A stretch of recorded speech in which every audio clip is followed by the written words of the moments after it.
Hey, welcome back.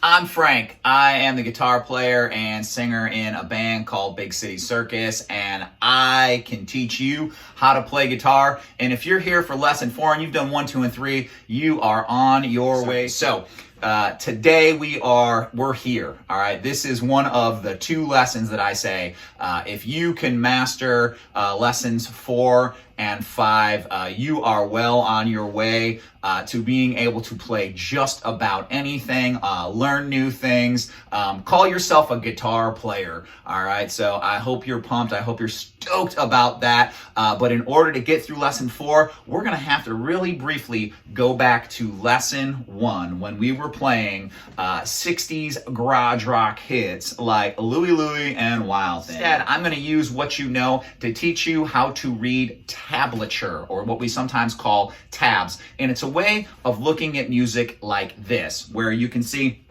that on what looks to you to be the lowest line, there are 6 lines here. Each one is symbolizing a string or represents a string. And so that string and only that string has a number 5 on it. It means you're going to hit that.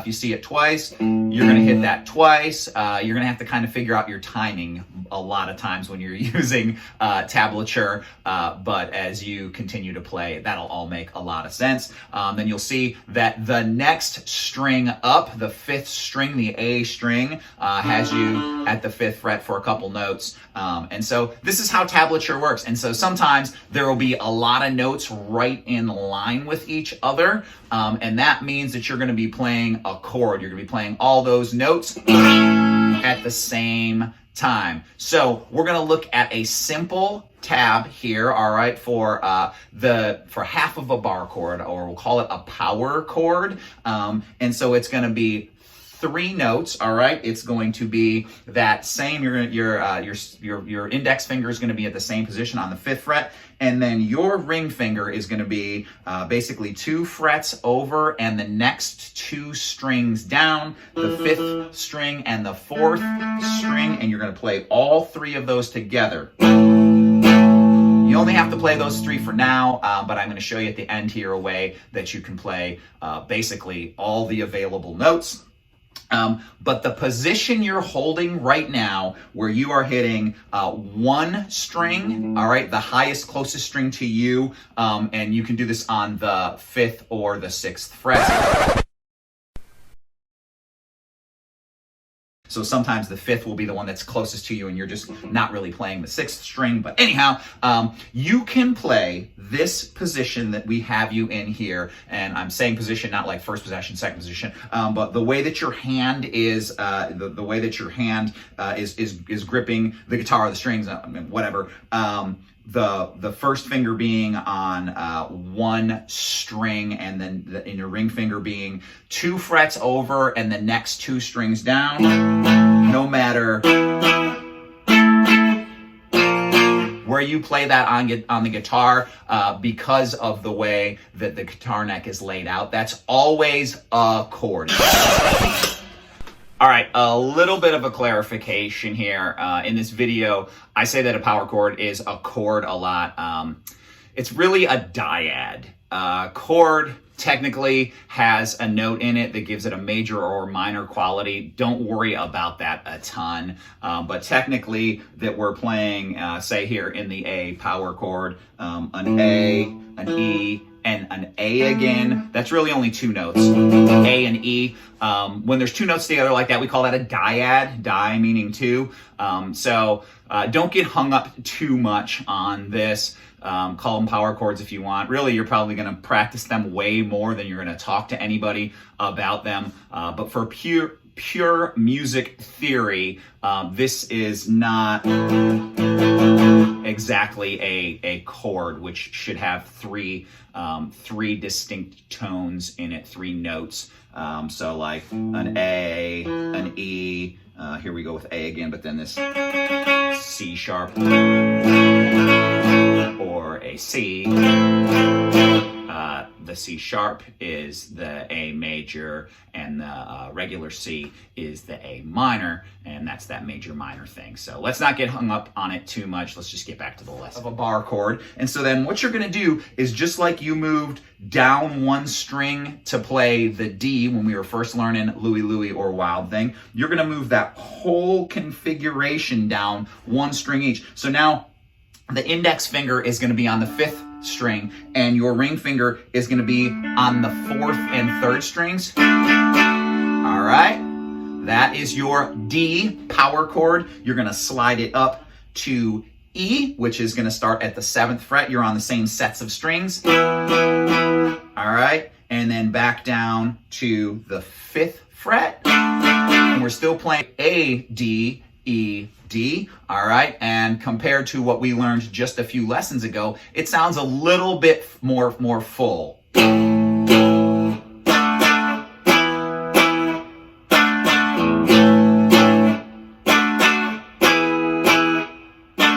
so this is how you would see tablature like that. You can learn so many songs. And, a couple of my favorite bands are Nirvana and Green Day. Those two bands combined sold over 150 million albums worldwide. So they were able to write songs that people wanted to hear and buy. And as a musician, as a performer, as a guy in a band, that's what I want. I want people to want to hear what I'm writing. And really, honestly, some of the other guitar driven bands before that, you can learn a ton of AC/DC songs, Motley Crue songs. Again, not like the crazy soloing stuff that those bands would do. Some Led Zeppelin stuff. If you go around and look for, here's the band I want, here's the song I want, and then you type in the word tabs, T-A-B-S, that'll take you to where you can see, and you'll see that the one note on any given string or fret, and then basically the next two notes up are going to be 2 frets higher. So you'll see a 2-4-4 or a 4-6-6 or a 6-8-8 or a 1-3-3 or something like that, kind of going up in the tabs. Hopefully you understand that. Just know to yourself, you see that to start off, you're going to be able to play this song. And so that should be exciting and encouraging. And so the last thing I'll tell you is that I'm going to give you a look at what a fuller bar chord would look like. You're going to have to be able to basically hold down all of the strings with one finger. It's not actually going to matter on a couple of strings, because you are going to finger those same 2 notes that you were just doing. You're going to do, if you're on the 6th string, you're going to do those with your ring finger, and then your pinky finger is actually going to go right up under your ring finger. So you're not playing the next fret over like you're in a position, but you're going to just go ahead and cover that. The reason for that is because you need to be able to hit that with the tip of your finger so that you can hear the string underneath that, which instead of playing on the 5th fret, 7th fret, you're going to be playing on the 6th fret. And then your index finger is going to be holding down the 5th frets on the 1st and 2nd string. It's gonna feel weird. You're not gonna feel like your hand can go that way. Practice it. Do a bunch of this for now to work on feeling good and rocking out and all that, but keep this in mind. You're going to need the skill of playing the entire bar chord. It looks like what you see here. That's the same rule though as anywhere on the 6th string where I play that. It's a complete chord. It has a bunch of it has a bunch of sound and voicing and all that in that, and I can choose to play part of that chord and get some really wild sounds. I can play them together. And do cool stuff, and you will as you explore and expand what you do musically. Let's bump that down to what it looks like. Only other place that we're going to learn bar chords for now, and so because of that thing we were looking at in the last lesson, where the 4th fret was actually where you had that repeat note here. You're not going to do the thing with your middle finger where you're holding down a note. You don't even need to use your pinky. You're going to play the 5th fret, and then the next 3 strings are going to be all with your ring finger. And if you're really good, you can hear the 1st string with that index finger. It's tough. It's really tough to be able to hear that 1st string without kind of muting it a little bit because of your ring finger. But and so if I were to play Wild Thing again, it would, or whatever.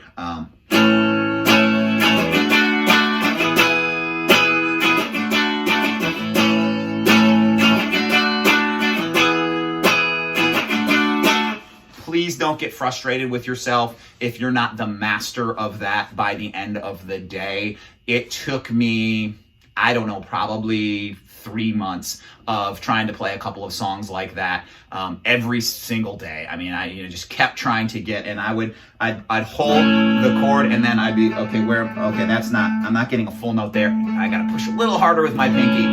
My hands were sore, my fingers hurt. It was worth it. Where I sit right now, it was worth all of that pain and whatever frustration I went through. No one was there to tell me, don't get frustrated. I'm here to tell you, don't get frustrated. You're getting better. If that sounds better today than it did yesterday, good for you. That is awesome. And so if you want to try practicing, you can see the both of those A, D, E, D songs. Feel free to change up the strumming a little bit.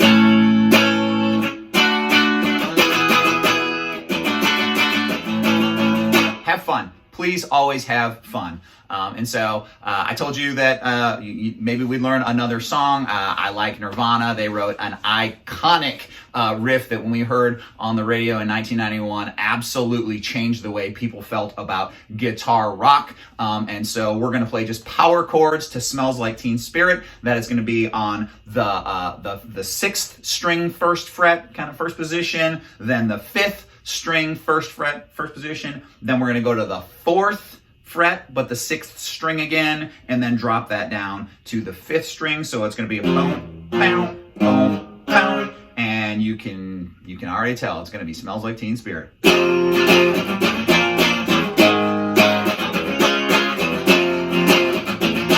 So you can see a bunch of X's in this tablature right here, and that basically is that sound that you hear. That's in a lot of rock and roll. If you've never known what that is, and you're really going to hear it in every song. Every rock song has people just kind of, it adds to kind of the percussive sound. It rocks a little bit harder, and so that's he would play.